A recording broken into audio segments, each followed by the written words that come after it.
Hello friends, ನಮಸ್ತೆ ಎಲ್ಲರಿಗೂ. ನಾನು ನಿಮ್ಮ ಪ್ರೀತಿಯ Sahana. Welcome back to my channel. Friends, ಹೇಗಿದ್ದೀರಾ ಎಲ್ಲರೂ? ಐ ಹೋಪ್ ಎಲ್ಲ ಚೆನ್ನಾಗಿದ್ದೀರಾ ಅಂತ ಅಂದ್ಕೊಳ್ತೀನಿ. ನಾನು ಕೂಡ ತುಂಬಾ ಚೆನ್ನಾಗಿದ್ದೀನಿ. ಹಾಗೆ ಇದು ಬಂದು ನನ್ನ ಡಯೆಟ್ನ 7th ಡೇ ನಡೀತಾ ಇದೆ. 1 ವೀಕ್ ಕಂಪ್ಲೀಟ್ ಆಗ್ತಾ ಇದೆ. 7th ಡೇ ಹೇಗೆಲ್ಲ ಆಯಿತು ಅನ್ನೋದನ್ನು ನೋಡೋಣ ಬನ್ನಿ. ನಾನಿವತ್ತು ನಿಮಗೆ ತಂಬ್ಲೈನ್ ನೋಡಿ ಗೊತ್ತಾಗಿದೆ. Last first day or second ಡೇನಲ್ಲಿ ನಾನು ಹೇಳಿದ್ದೆ ವೀಕ್ಲಿ ಒನ್ಸ್ 7 ಡೇಸ್ಗೆ ಒಂದ್ಸಲ ನಾನು ನನ್ನ ವೆಯ್ಟ್ನ ರಿವೀಲ್ ಮಾಡ್ತೀನಿ. ಅದು ಜಾಸ್ತಿ ಆದ್ರೂ ಕಮ್ಮಿ ಆದ್ರೂ ನಾನು ವೆಯ್ಟ್ನ ರಿವೀಲ್ ಮಾಡ್ತೀನಿ ಅಂತ ಹೇಳಿದ್ದೆ. ಹಾಗೆಯೇ 7th ಡೇಗೆ ನನ್ನ ವೆಯ್ಟ್ನ ರಿವೀಲ್ ಕೂಡ ಮಾಡ್ತಾಯಿದ್ದೀನಿ. ಹೇಗಾಗಿದೆ, ಎಷ್ಟು ಕಮ್ಮಿ ಆಗಿದೆ ಅನ್ನೋದನ್ನು ನೋಡೋಣ ನೆಕ್ಸ್ಟಲ್ಲಿ. ನಾನಿವತ್ತು ಮಾರ್ನಿಂಗ್ ಆ್ಯಸ್ ಯೂಶ್ವಲ್ ಎಕ್ಸಸೈಸ್ ಎಲ್ಲ ಕಂಪ್ಲೀಟ್ ಮಾಡಿಕೊಂಡು ವಾಕಿಂಗ್ ಎಲ್ಲ ಮುಗಿಸ್ಕೊಂಡ್ಬಿಟ್ಟು ಫ್ರೆಶ್ ಅಪ್ ಆಗಿ ಆದಮೇಲೆ 1 ಲೋಟ ಬಿಸಿ ಬಿಸಿ ನೀರನ್ನ ತಗೊಳ್ತಾ ಇದ್ದೀನಿ. ಅದಾದಮೇಲೆ ಡಿಟಾಕ್ಸ್ ಡ್ರಿಂಕ್. ಇವತ್ತು ಒಂದು ತುಂಬಾ ಒಳ್ಳೆಯದು ಮತ್ತು ಯಾರೆಲ್ಲ ವೆಯ್ಟ್ ಲಾಸ್ ಮಾಡ್ತಿದ್ದೀರಾ ಅವ್ರಿಗೆ ತುಂಬ ಉಪಯೋಗ ಆಗುವಂಥದ್ದು ಒಂದು ಡಿಟಾಕ್ಸ್ ಡ್ರಿಂಕನ್ನು ನಿಮಗೆ ಪರಿಚಯಿಸ್ತಾ ಇದ್ದೀನಿ. ಅದು ಬೇರೆ ಯಾವುದೂ ಅಲ್ಲ, ನುಗ್ಗೆ ಸೊಪ್ಪಿಂದು. ನೆನ್ನೆ ವೀಡಿಯೋನಲ್ಲೂ ಕೂಡ ನಾನು ತೋರಿಸಿದ್ದೆ. ನುಗ್ಗೆ ಸೊಪ್ಪು ತೊಗೊಂಡು ಬನ್ನಿ ಅಂತ ಹೇಳಿದರೆ ಒಂದು ಕೊಂಬೆನೇ ತೊಗೊಂಡು ಬಂದಿದ್ರು ಅಂತ.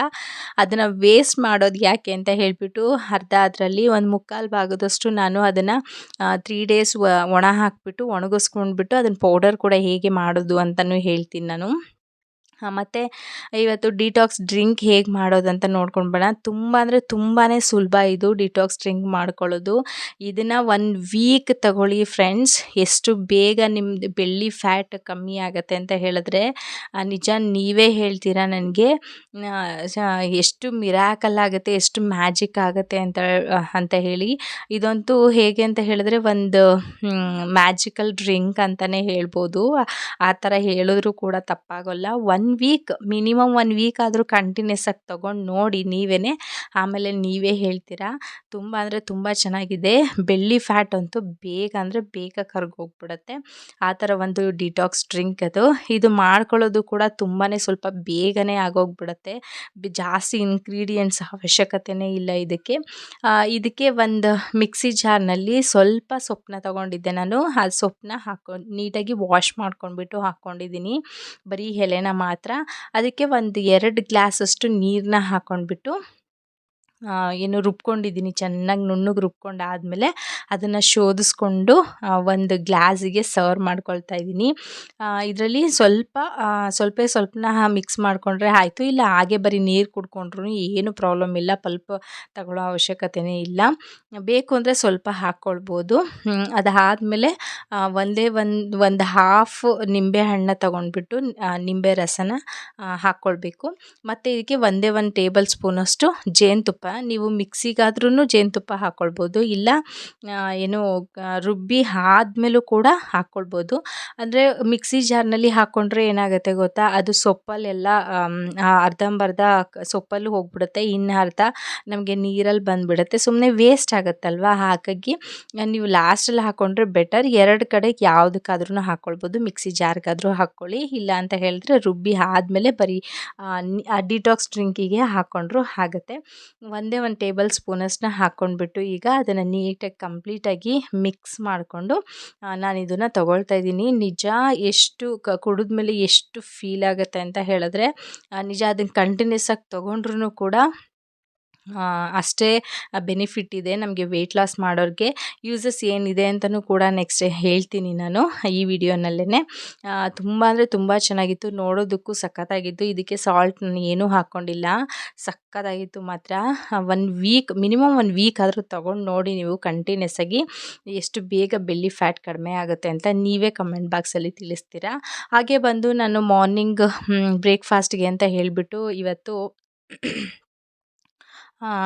ಡ್ರೈ ಫ್ರೂಟ್ಸಿಂದ ಮಾತ್ರ ಹಾಕ್ಕೊಂಡಿದ್ದೆ ನಾನು. ಇದಕ್ಕೆ ಬೇರೆ ಏನೂ ಹಾಕ್ಕೊಂಡಿರಲಿಲ್ಲ. ನಾನು ನೈಟೇ ಅದನ್ನು ಓಟ್ಸ್ ಪಡ್ಡಿಂಗ್ನ ಮಾಡ್ಕೊಂಡ್ಬಿಟ್ಟಿದ್ದೆ ಓವರ್ ನೈಟು. ಇದಕ್ಕೆ ಮಾರ್ನಿಂಗ್ ಎದ್ದಾಗ ಒಂದು ಅರ್ಧ ಆ್ಯಪಲ್ನ ಕಟ್ ಮಾಡಿಕೊಂಡು ಅದಕ್ಕೆ ಸೇರಿಸ್ಕೊಂಡಿದ್ದೀನಿ ಅಷ್ಟೇ. ಫುಲ್ಲು ಡ್ರೈ ಫ್ರೂಟ್ಸಿಂದೆ. ಇದಕ್ಕೆ ಪಂಪ್ಕಿನ್ ಸೀಡ್ಸು, ಸನ್ಫ್ಲವರ್ ಸೀಡ್ಸು, ಹಾಗೆ ದ್ರಾಕ್ಷಿ, ಗೋಡಂಬಿ, ಬಾದಾಮಿ ಎಲ್ಲದನ್ನೂ ಹಾಕ್ಕೊಂಡಿದ್ದೆ, ಹಾಗೆ ಡೇಟ್ಸ್ ಕೂಡ. ಸೊ ಇಷ್ಟನ್ನು ಹಾಕಿಬಿಟ್ಟು ನೆನೆ ಹಾಕಿಟ್ಟಿದ್ದೆ. ಆಗಿದ್ದೆ. ನಾನು ಅದನ್ನು ಮಾರ್ನಿಂಗ್ ತೊಗೊಂಡೆ. ಸೊ ನನ್ನ ವೆಯ್ಟ್ ನೋಡ್ತಾ ಇದ್ದೀರಲ್ಲ, ಇವಾಗ ಬಂದುಬಿಟ್ಟು 66.320 ಆಗಿದೆ. 323.20 66 kg 320 ಗ್ರಾಮ್ ಆಗಿದೆ. ಹತ್ತತ್ರ ಲಾಸ್ಟ್ ಟೈಮ್ ನಾನು ಇದ್ದಿದ್ದು 66, 480 460 ಸೊ ಇಷ್ಟು ಕಡಿಮೆ ಆಗಿದೆ. ನಾನು ಹೇಳಿದ್ನಲ್ಲ, ಎಲ್ದಿಯಾಗಿ ಎಲ್ಲದನ್ನು ತಗೊಳ್ತಾ ಸ್ವಲ್ಪ ಸ್ವಲ್ಪನೇ ಕ್ರಮೇಣ ಕಮ್ಮಿ ಮಾಡ್ಕೊಳ್ತಾ ಬರೋಣ ಅಂತ. ಅದಕ್ಕೆ ನಾನು ಹೇಳಿದ್ದು 1 ವೀಕಲ್ಲಿ ಇಷ್ಟು ಗ್ರಾಮ್ಸ್ಗಳನ್ನ ಕಡಿಮೆ ಮಾಡ್ಕೊಂಡಿದ್ದೀನಿ. ಸೊ ನನ್ನ ವೆಯ್ಟ್ ಕೂಡ ರಿವೀಲ್ ಮಾಡಾಗಿದೆ. ಇದರಲ್ಲೇ ಗೊತ್ತಾಗ್ತಿದೆ ನಿಮಗೆ ಹೆಲ್ದಿಯಾಗಿ ಸ್ವಲ್ಪ ಕಡಿಮೆ ಮಾಡ್ಕೊಂಡು ಬರೋದು ಅಂತ ಹೇಳಿಬಿಟ್ಟು. ಹಾಗೆ ಬಂದುಬಿಟ್ಟು ಮಧ್ಯಾಹ್ನ ಊಟಕ್ಕೆ ಅಂತ ಹೇಳಿಬಿಟ್ಟು ಅವಲಕ್ಕಿ ತಿಂಡಿನ ಮಾಡ್ಕೊಂಡಿದ್ದೆ. ಅದಾದಮೇಲೆ ಇವತ್ತು ನುಗ್ಗೆ ಸೊಪ್ಪು ಜಾಸ್ತಿ ಇತ್ತಲ್ವ, ನುಗ್ಗೆ ಸೊಪ್ಪಿನ ಕಾಳು ನಾವು ವರ್ಷಕ್ಕೆ ಒಂದೇ ಸಲ ನಾವು ಮಾಡ್ಕೊಳ್ತಿದ್ದಿದ್ದು, ಅಂದರೆ ನಾಗರು ಟೈಮಲ್ಲಿ ಮಾಡ್ಕೊಳ್ತಿದ್ವಿ. ಏನೇ ಆದ್ರೂ ನಾವು ಬಾಕಿ ಟೈಮಲ್ಲಿ ಮಾಡಿದಾಗ ಏನನ್ಸುತ್ತೆ ಅಂತ ಹೇಳಿದ್ರೆ, ನಾಗರಲ್ಲಿ ನಾವು ಮಾಡ್ತೀವಲ್ವ ಅಷ್ಟು ಟೇಸ್ಟು ನಿಜ ಬರೋದೇ ಇಲ್ಲ. ನಾವು ಯಾವಾಗ ಮಾಡಿದ್ರೂ ಖಂಡಿತ ಬರೋದೇ ಇಲ್ಲ. ಯಾಕೋ ಇವತ್ತು ತಿನ್ನಬೇಕು ಅಂತ ಅನ್ನಿಸ್ತು. ಹಂಗಾಗಿ ಮಾಡೋಣ ಅದನ್ನು ಅಂತ ಹೇಳಿದ್ದೆ. ಹಾಗಾಗಿ ಅಮ್ಮ ಸ್ವಲ್ಪ ಅವರೆಕಾಳನ್ನ ನೆನೆ ಹಾಕಿದ್ರು ಮಾರ್ನಿಂಗು. ಅದನ್ನು ನೈಟು ಚೆನ್ನಾಗಿ ನೆನ್ಕೊಂಡಿತ್ತಲ್ವ ಕಾಳು, ಹಾಗಾಗಿ ಅದನ್ನೇ ಬೇಯಿಸ್ಕೊಂಡ್ಬಿಟ್ಟು ರಾತ್ರಿಗೆ ಊಟಕ್ಕೆ ಅಂತ ಹೇಳಿ ರೆಡಿ ಮಾಡ್ಕೊಳ್ತಾ ಇದ್ವಿ. ಇದಕ್ಕೆ ನೆನೆಸಿರೋ ಅವರೆಕಾಳನ್ನ ಒಂದು ಕುಕ್ಕರ್ಗೆ ಹಾಕ್ಕೊಂಡ್ಬಿಟ್ಟು ಸೊಪ್ಪು ಏನಿತ್ತಲ್ವ ಆ ಸೊಪ್ಪು ಹೂವು ಎಲ್ಲ ಮಿಕ್ಸಲ್ಲಿ ಹಾಕ್ತಾಯಿದ್ದೀನಿ ನಾನು. ಅದನ್ನು ನೀಟಾಗಿ 1-2-3 ಟೈಮ್ಸ್ ವಾಶ್ ಮಾಡಿ ಆದಮೇಲೆ ಕಾಳೊಳಗಡೆ ಹಾಕಿ ಸ್ವಲ್ಪ ರುಚಿಗೆ ತಕ್ಕಷ್ಟು ಉಪ್ಪನ್ನ ಹಾಕ್ಕೊಂಡ್ಬಿಟ್ಟು ಒಂದು 2 ವಿಷಲ್ ಅಷ್ಟೇ ನಾನು ಕೂಗಿಸ್ಕೊಳ್ತಾ ಇರೋದು. ಸ್ವಲ್ಪ ಒಣಕಾಳಲ್ವ ಅವರೆಕಾಳು, ಹಾಗಾಗಿ ಸ್ವಲ್ಪ ಜಾಸ್ತಿ ನೀರು ಹಾಕಿಸ್ಕೊಳ್ಳುತ್ತೆ. ನೀರನ್ನ ಹಾಕಿಬಿಟ್ಟು ಅದನ್ನು ಕುಕ್ಕರ್ನ ಬೇಯೋಕ್ಕಿಟ್ಟಿದ್ದು. ಅದಾದಮೇಲೆ ಜಸ್ಟು 1-2 ಟೇಬಲ್ ಸ್ಪೂನಷ್ಟು ಆಯಿಲ್ನ ಹಾಕಿ ಅದಕ್ಕೆ ಸಾಸಿವೆ ಮತ್ತು ಬೆಳ್ಳುಳ್ಳಿ, ಒಣಮೆಣ್ಸಿನ್ಕಾಯಿ ಇಷ್ಟನ್ನು ನೀಟಾಗಿ ಮಾಗಿಸ್ಕೊಂಡ್ಬಿಟ್ಟು ಇದನ್ನು ಒಗ್ಗರಣೆ ಹಾಕ್ಕೊಳ್ಳೋದು. ಅದಾದಮೇಲೆ ಯಾವಾಗ ನಾವು ತಿಂದ್ಕೊಳ್ತೀವಿ ಆ ಟೈಮ್ನಲ್ಲಿ ಸ್ವಲ್ಪ ಕಾಯಿ ತುರಿ, ಹಾಗೆ ಕುಟುಂಡಿ, ಹಳ್ಳಿ ಕಡೆ ಮಾಡೋರಿಗೆ ಗೊತ್ತಾಗುತ್ತೆ ಕುಟುಂಡಿ ಅಂದರೆ ಹುಚ್ಚೆಳ್ಳಲ್ಲಿ ಅದಕ್ಕೆ ಖಾರದ ಪುಡಿ, ಉಪ್ಪು, ಹಾಗೆ ಸಾಂಬಾರು ಪುಡಿ, ಬೆಳ್ಳುಳ್ಳಿ ಇದಿಷ್ಟನ್ನು ಸೇರಿಸ್ಕೊಂಡ್ಬಿಟ್ಟು ಕುಟುಂಡಿ ಅಂತ ಹೇಳಿ ಮಾಡ್ಕೊಂಡಿರ್ತಾರೆ. ಅದನ್ನು ಮಿಕ್ಸ್ ಮಾಡಿಕೊಂಡು ತಿನ್ಕೊಳ್ಳೋದು ಅಷ್ಟೇ. ಅದನ್ನು ಇವಾಗ ಹಾಕೋಲ್ಲ, ಜಸ್ಟ್ ಒಗ್ಗರಣೆ ಹಾಕಿಬಿಟ್ಟು ಸೈಡಲ್ಲಿ ಎತ್ತಿಟ್ಟಿರ್ತೀವಿ. ಸೊ ಇವತ್ತು ನುಗ್ಗೆ ಸೊಪ್ಪಿಂದ ಮಾಡ್ಕೊಳ್ತಿದ್ದೀನಲ್ವ, ಸೊ ಬಟ್ ಅದು ಏನೇನು ಯೂಸಸ್ ಅಂತ ಹೇಳಿಲ್ಲ ಅಲ್ವಾ. ಸೊ ಅದನ್ನು ನೋಡೋಣ ಬನ್ನಿ. ನುಗ್ಗೆ ಗಿಡದಲ್ಲಿ ನಮಗೆ ಎಷ್ಟೆಲ್ಲ ಯೂಸಸ್ ಇದೆ ಗೊತ್ತಾದರೆ ನೀವು ಡೈಲಿ ಅದನ್ನೇ ತಗೊಳ್ತೀರಾ.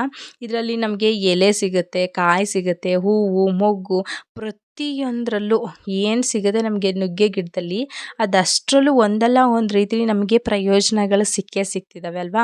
ನುಗ್ಗೆ ಸೊಪ್ಪನ್ನ ನಾವು ಪೌಷ್ಟಿಕಾಂಶದ ಶಕ್ತಿ ಕೇಂದ್ರ ಅಂತಲೇ ಕರೆದ್ರೂ ಏನು ತಪ್ಪಾಗಲ್ಲ, ಹಾಗಂತಲೇ ಕರಿತೀವಿ. ಇದರಲ್ಲಿ ಹಲವಾರು ಜೀವಸತ್ವಗಳಿವೆ, ಖನಿಜಗಳಿವೆ, ವಿಟಮಿನ್ ಎ ಇದೆ, ಸಿ ಇದೆ, ಬಿ ಇದೆ, ಕೆ ಇದೆ, ಹಾಗೆ ಕ್ಯಾಲ್ಶಿಯಮ್ಮು, ಕಬ್ಬಿಣ, ಪ್ರೋಟೀನ್ ಇವೆಲ್ಲವೂ ತುಂಬ ಜಾಸ್ತಿ ಇದೆ ಇದರಲ್ಲಿ. ಇದು ನಮ್ಮ ಆರೋಗ್ಯಕ್ಕೆ, ಹಾಗೆ ನಮ್ಮ ದೇಹದ ತೂಕವನ್ನು ಕಾಪಾಡಿಕೊಳ್ಳೋದಕ್ಕೆ, ತೂಕವನ್ನು ನಷ್ಟ ಮಾಡ್ಕೊಳ್ಳೋದಕ್ಕೆ, ಕಳೆದುಕೊಳ್ಳೋದಕ್ಕೆ ತುಂಬ ಮುಖ್ಯವಾಗಿರುವಂಥ ಸೊಪ್ಪು ಅಂತಲೇ ಹೇಳ್ಬೋದು. ಇದರಲ್ಲಿ ನಮಗೆ ವಿಟಮಿನ್ ಬಿ ಇರೋದ್ರಿಂದ ನಮ್ಮ ದೇಹದಲ್ಲಿರುವಂಥ ಹೆಚ್ಚಿನ ಜಾಸ್ತಿ ಕ್ಯಾಲೋರೀಸ್ ಏನಿದೆ ಅದನ್ನು ಬರ್ನ್ ಮಾಡ್ಕೊಳ್ಳೋದಕ್ಕೆ ತುಂಬ ಅಂದರೆ ತುಂಬ ಒಳ್ಳೆಯದು. ಬರ್ನ್ ಮಾಡ್ಕೊಳ್ಳೋದು ಅಂತ ಹೇಳಿದ್ರೆ ತೂಕ ಕಳೆದುಕೊಳ್ಳೋದಕ್ಕೆ ತುಂಬಾ ಸಹಾಯ ಮಾಡುತ್ತೆ. ಈ ಸೊಪ್ಪಿನಲ್ಲಿ ನಮಗೆ ಫೈಬರ್ ಕಂಟೆಂಟ್ ಜಾಸ್ತಿ ಇರೋದ್ರಿಂದ ಹೆಚ್ಚಾಗಿ ತಿಂದಂಗೆ ತೃಪ್ತಿ ಅನಿಸುತ್ತೆ, ಫುಲ್ಫಿಲ್ ಆಗಿರೋ ಥರ ಫೀಲ್ ಆಗುತ್ತೆ, ಅನುಭವ ಆಗುತ್ತೆ. ಸೊ ನಮ್ಮ ಡೈಜೆಸ್ಟಿವ್ ಸಿಸ್ಟಮ್ಗೆ ತುಂಬ ಅಂದರೆ ತುಂಬಾ ಹೆಲ್ಪ್ ಆಗುತ್ತೆ ಇದು ನಾರಿನಂಶ ಇರೋದ್ರಿಂದ. ಈ ಪುಡಿ ಇಲ್ಲ ನಮಗೆ ನುಗ್ಗೆ ಸೊಪ್ಪಿನ ಪುಡಿ ಮಾಡ್ಕೊಂಡಾದರೂ ತಗೊಳ್ಬೋದು, ಇಲ್ಲ ಇದನ್ನು ಸೊಪ್ಪನ್ನ ಹೇಳಿದ್ನಲ್ಲ ಡಿಟಾಕ್ಸ್ ಡ್ರಿಂಕ್ ಥರ ಮಾಡ್ಕೊಂಡಾದರೂ ಕುಡಿಬೋದು. ಈ ಥರ ತಗೊಳ್ಳೋದ್ರಿಂದ ನಮ್ಮ ದೇಹದಲ್ಲಿರುವಂಥ ವಿಷಕಾರಿ ಅಂಶನ, ತ್ಯಾಜ್ಯ ವಸ್ತುನ ಅಂದರೆ ಮಲಬದ್ಧತೆ ಏನಿದೆ, ಸೊ ಎಲ್ಲದನ್ನು ಆಚೆ ಹಾಕೋದಕ್ಕೆ ಹೆಲ್ಪ್ ಮಾಡುತ್ತೆ. ಈ ಸೊಪ್ಪಿನಲ್ಲಿ ನಮಗೆ ಕ್ವೆರ್ಸೆಟಿನ್ ಆ್ಯಂಡ್ ಕೆಂಫೆರಾಲ್ ಅಂತ ಹೇಳಿಬಿಟ್ಟು ಅಂಶ ಇರೋದ್ರಿಂದ ನಮ್ಮ ದೇಹದಲ್ಲಿ ಅಲ್ಲಿ ಉರಿಯೂತ ಏನಿದ್ರೂ ಊತಗಳಾಗ್ತಿದ್ರೆ ಅದನ್ನು ಕ್ರಮೇಣ ಕಮ್ಮಿ ಮಾಡೋದಕ್ಕೆ ಈ ಸೊಪ್ಪಾಗಲಿ ಮತ್ತು ಪುಡಿ ಆಗಲಿ ತುಂಬ ಒಳ್ಳೆಯದು. ಹಾಗೆ ಇದರಲ್ಲಿ ತುಂಬಾ ಯೂಸಸ್ ಇದೆ. ನಮ್ಮ ಚರ್ಮಕ್ಕಾಗಲಿ ಮತ್ತು ನಮ್ಮ ತಲೆ ಕೂದಲಿಗಾಗಲಿ ತುಂಬ ಒಳ್ಳೆಯದು. ಆರೋಗ್ಯಕರವಾಗಿರುವಂಥ ಮೂಳೆಗಳನ್ನ ತಗೊಳ್ಳೋದಕ್ಕೆ. ಸೊ ಮೂಳೆಗಳಿಗೆ ಬೇಕಾಗಿರೋದು ನಮಗೆ ರಂಜಕ ಬೇಕು, ಕ್ಯಾಲ್ಶಿಯಂ ಬೇಕು, ಅದು ನಮಗೆ ಈ ಸೊಪ್ಪಲ್ಲಿ ಸಿಗುತ್ತೆ. ಸೊ ಹಾಗಾಗಿ ಡೈಲಿ ತಗೊಳ್ಳೋದ್ರಿಂದ ಏನೂ ಪ್ರಾಬ್ಲಮ್ ಏನಾಗಲ್ಲ, ತಗೊಳ್ಬೋದು.